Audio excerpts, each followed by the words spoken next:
Terima kasih Anda masih bersama kami di live update. Kita beralih ke informasi selanjutnya, Saudara. Rencananya pemerintah Kota Surakarta akan melakukan revitalisasi dan membangun gedung baru di beberapa titik kawasan Sriwedari.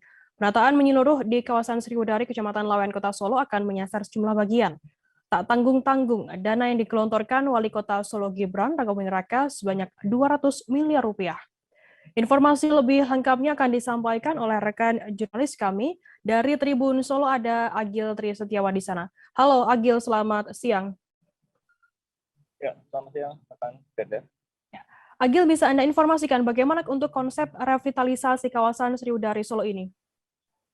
Ya, pemerintah Kota Solo yang bekerja sama dengan Dinas CSR akan mengembalikan fungsi dari kawasan Sriwedari yang mana akan dijadikan lahan terbuka hijau dan fungsinya sebagai Gun Rojo, yang mana nanti kawasan Sriwedari akan sejumlah bangunan akan dibongkar seperti Dinas Pariwisata dan sejumlah bangunan lainnya. Namun untuk bangunan-bangunan yang memiliki nilai sejarah seperti gedung PON maupun Stadion Sriwedari tetap masih akan dipertahankan.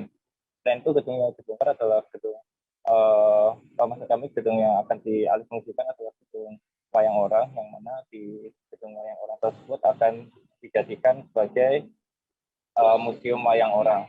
Sebagai gantinya, pemerintah Kota Solo akan membangun sebuah jaran atau kolam, yang mana di tengah kolam tersebut akan dibuatkan pulau, sehingga kegiatan kesenian baik budaya, musik dan sebagainya, pertunjukan akan diselenggarakan di hall tersebut, di pulau kecil tersebut.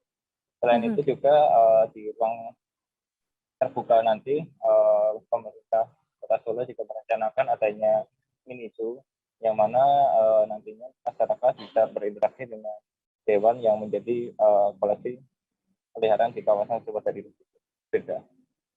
Agil, untuk sumber dananya sendiri, sumber anggaran sendiri diambilkan dari mana? Yang kabarnya ini menghabiskan senilai 200 miliar rupiah. Ya, dari keterangan Wali Kota Solo sendiri, revitalisasi ini tidak menggunakan dana APBD Kota Solo, bahwasanya Kota Solo bekerja sama dengan Dinas CSR. Namun kami Wali Kota Solo tidak membeberkan CSR mana saja yang bekerja sama dengan Pemkot Solo dalam revitalisasi kawasan Sriwedari ini. Dari keterangan Sekda Solo sendiri, bahwasanya revitalisasi ini akan menelan anggaran sekitar 200 miliar rupiah, yang mana akan membangun kawasan Sriwedari ini yang rencananya akan dimulai tahun depan atau di tahun 2021. Agil, baik, terima kasih rekan jurnalis dari Tribun Solo, Agil Tri Setiawan atas laporan Anda. Selamat bertugas kembali. Jangan lupa subscribe, share, komen, dan like ya.